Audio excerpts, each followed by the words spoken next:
Hello my lovely students, socio point channel पर आप सभी का बहुत बहुत स्वागत है।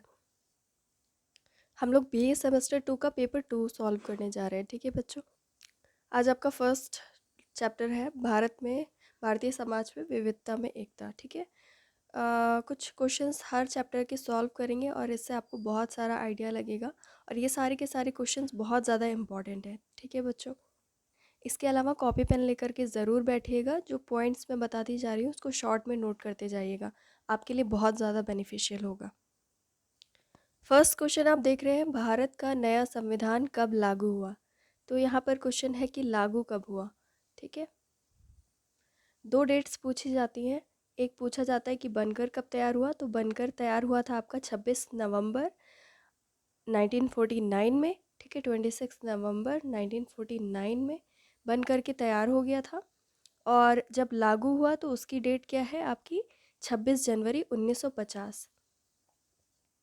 तो ऑप्शन बी इज़ करेक्ट। और भारतीय संविधान के जनक कौन कहे जाते हैं, तो बी आर अम्बेडकर कहे जाते हैं। ठीक है, उन्होंने ही भारतीय संविधान को तैयार किया 2 साल 11 महीने 18 दिन में। ठीक है, 2 साल 11 महीने 18 दिन में उन्होंने भारतीय संविधान को तैयार किया। देन आपका नेक्स्ट क्वेश्चन है, भारत के पूर्व में हिंदुओं का कौन सा प्रमुख तीर्थ स्थान है। ठीक है, तो बद्रीनाथ, रामेश्वरम, द्वारिकापुरी या जगन्नाथपुरी। तो जगन्नाथपुरी है आपका आंसर, उड़ीसा में है। और आपका वेस्ट में क्या है, बद्रीनाथ, और साउथ में रामेश्वरम, द्वारकापुरी का है नॉर्थ में, उत्तर में। ठीक है, द नेक्स्ट क्वेश्चन आप देख रहे हैं, भारत में शांति निकेतन की स्थापना किसने की। तो शांति निकेतन की स्थापना के नाम पे किसका नाम आता है, देवेंद्रनाथ टैगोर का नाम आता है। ठीक है, स्थापना देवेंद्रनाथ टैगोर ने की, कब, 1863 में की थी। और उसके बाद 1901 में वहाँ पे उन्होंने स्कूल शुरू किया। ठीक है, रविन्द्रनाथ टैगोर ने स्कूल शुरू किया 1901 में। 1863 में काफ़ी बड़ी लैंड पर बहुत भव्य सा इमारत बनी, जिसे हम शांति निकेतन के नाम से जानते हैं। ठीक है, और शांति निकेतन का नाम आप रविन्द्रनाथ टैगोर से जुड़ा हुआ पाते हो, क्योंकि इन्होंने वहाँ पर स्कूल शुरू किया था। नेक्स्ट क्वेश्चन आप देख रहे हैं, भारत में मुगल काल के दौरान निम्नलिखित में से कौन से नए धर्म की स्थापना हुई। तो मुगल काल के दौरान आंसर जो लिखा हुआ है आपका, वो सिख धर्म लिखा हुआ है। मैं आपको इसके बारे में कुछ बताती हूँ, मुगल काल के दौरान धर्म की क्या हालत थी। जो आप मुगल काल सुनते हो उसको हम लोग मध्यकाल भी बोलते हैं और मुस्लिम काल भी बोलते हैं। ठीक है, और आपको यकीन नहीं होगा कि इस टाइम पे भारत के अधिकांश हिस्सों पर मुस्लिम शासन था। ठीक है, और फिर भी हिंदुओं और मुस्लिम्स के बीच में बहुत ज़्यादा सद्भाव था और बहुत ज़्यादा सहनशीलता और उदारता का गुण पाया जाता था भारतीय संस्कृति में। ठीक है, और इस टाइम पे अकबर ने बहुत ज़्यादा महत्वपूर्ण भूमिका निभाई कि सामाजिक और सांस्कृतिक एकता बनी रहे। इसके लिए अकबर ने दीन इलाही नाम का नया धर्म शुरू किया। इसमें हिंदू, मुस्लिम, ईसाई सभी धर्मों का मिला जुला रूप देखा गया था। और इसी काल में बहुत सारे हिंदू राजा भी थे जिन्होंने धार्मिक समन्वय पर बल दिया था।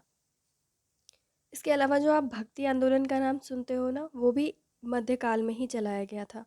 भक्ति आंदोलन में क्या था, जितने भी अंधविश्वास थे और ये सब जो जातिवाद आज तक चल रहा है, ये सब उस टाइम से उन्होंने विरोध किया था, उसका समाज को एकता में बांधने के लिए प्रयास किया था। और इस टाइम पे जो हिंदू थे और मुस्लिम्स थे उनका मिला जुला रूप सामने आया था। मतलब दोनों लोगों में बहुत ज़्यादा एकता की भावना थी उस टाइम पे। और हिंदुओं में भी जो इस्लाम का जो आध्यात्मिक चिंतन है उसको भी प्रोत्साहन मिला था, जिसकी वजह से आप जो नाम सुनते हो सूफ़ी संप्रदाय, वो उसी टाइम पे शुरू हुआ था। ठीक है, इस्लाम को जो मानते थे बहुत सारे संत, उन्होंने ही एक नया संप्रदाय शुरू किया था, जिसको हम क्या कहते हैं, सूफ़ी संप्रदाय। ठीक है, द नेक्स्ट क्वेश्चन आप लोग देख रहे हैं, ब्रिटिश काल में भारत की एकता का आधार क्या था? तो ब्रिटिश काल में तो ब्रिटिशर्स की अराजकता थी भारत पर, वो लोग भारतीयों को परेशान कर रहे थे। तो लोगों ने एकजुट होकर के कोशिश की कि ब्रिटिशर्स भारत से चले जाएं, जिसके लिए बहुत सारे आंदोलन हुए। तो आंदोलन करने के लिए तो एकता चाहिए लोगों में, ठीक है? तो भारत के लोग आंदोलन करने के लिए एकजुट हुए। उस टाइम पे भी बहुत सारी मतलब हमारा देश तो बहुत विविधताओं से भरा था ना, फिर भी क्षेत्रीय, धार्मिक, भाषाई, सांस्कृतिक, इन सारी विभिन्नताओं को भुला के, मतलब ये जो सारी डाइवर्सिटीज़ थी, उन सभी को बुला करके लोगों ने लोग एकजुट हुए। और महात्मा गांधी का नाम तो सभी जानते हैं। उनके द्वारा जितने भी आंदोलन चलाए गए, जिसमें से आप मेन सुनते हो असहयोग आंदोलन, ठीक है? सब लोगों ने महात्मा गांधी के साथ जुड़ना शुरू कर दिया, ठीक है? इसी की वजह से पूरे भारतीय समाज में एकता का विकास हुआ। और जो आप ये क्वेश्चन देख रहे हो, भारत में ब्रिटिश काल के दौरान यही क्या था? लोगों में आपसी एकता का आधार था, ठीक है? समझ गए होगे। सिक्स्थ क्वेश्चन क्या है आपका, भारत के पश्चिम में हिंदुओं का कौन सा तीर्थ स्थान है? तो पश्चिम में कौन सा है? मैंने अभी ऊपर बताया था आपको, आप मुझे कमेंट में बताओ कि पश्चिम में हिंदुओं का कौन सा तीर्थ स्थान है। सेवेंथ क्वेश्चन आप देख रहे हैं, जब कोई समुदाय संस्कृति, क्षेत्र, भाषा के आधार पर अपने आप को दूसरे से श्रेष्ठ दिखाने का प्रयत्न करता है, तो इस भावना को क्या कहा जाता है? ये बहुत फेमस और बहुत इंपॉर्टेंट क्वेश्चन है। संजातीयता ही इसका आंसर है, जिसे एथनिसिटी कहते हैं इंग्लिश में, ठीक है? और संजातीयता का साफ मीनिंग लिखा हुआ है इस क्वेश्चन में, कि जब कोई भी समुदाय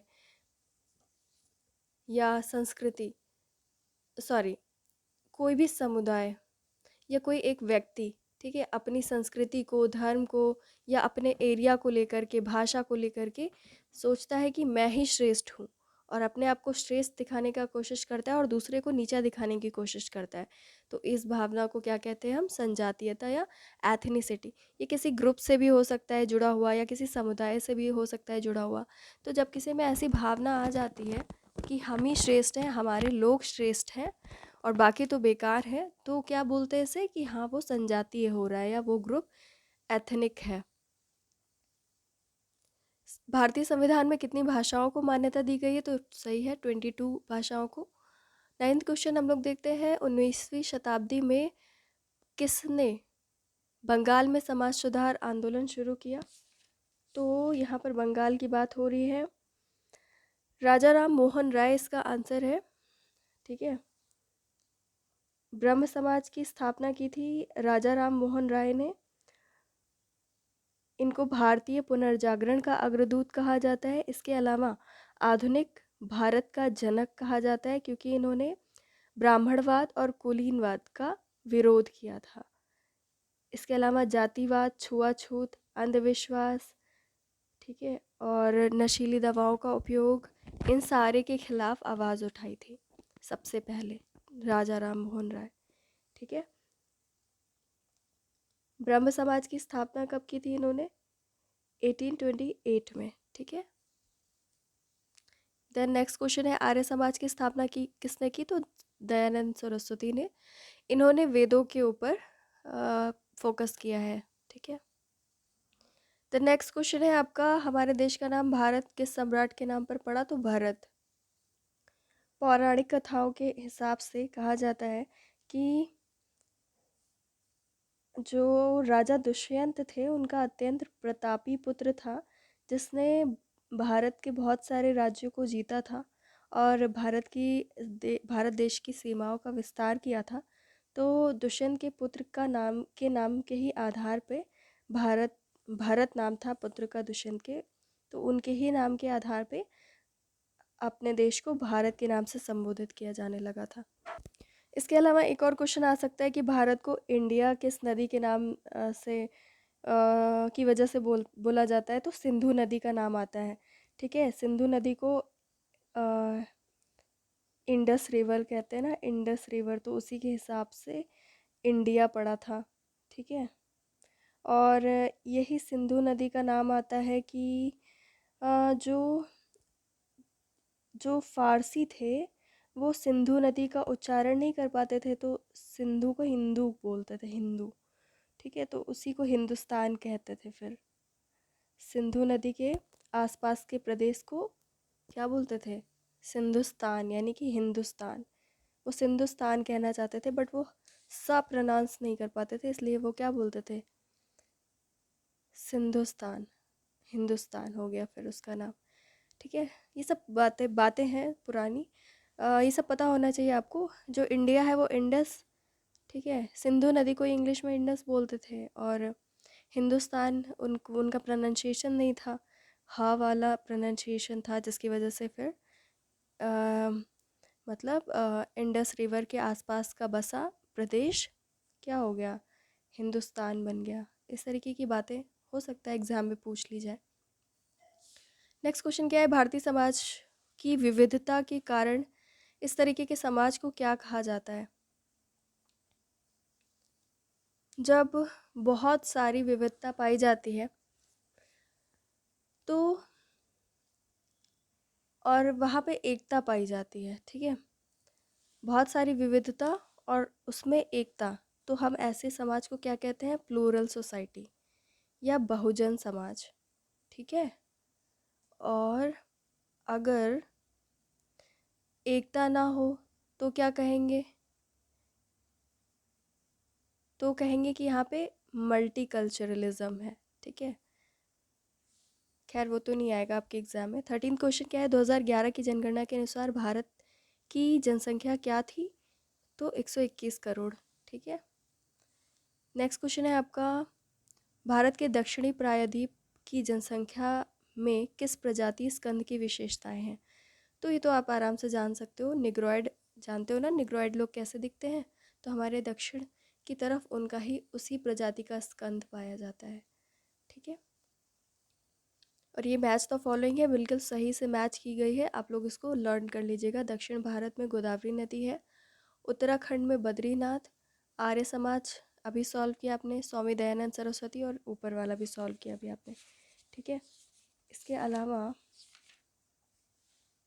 जो आपकी नर्मदा नदी है वो मध्य प्रदेश और गुजरात में बहती है, ठीक है।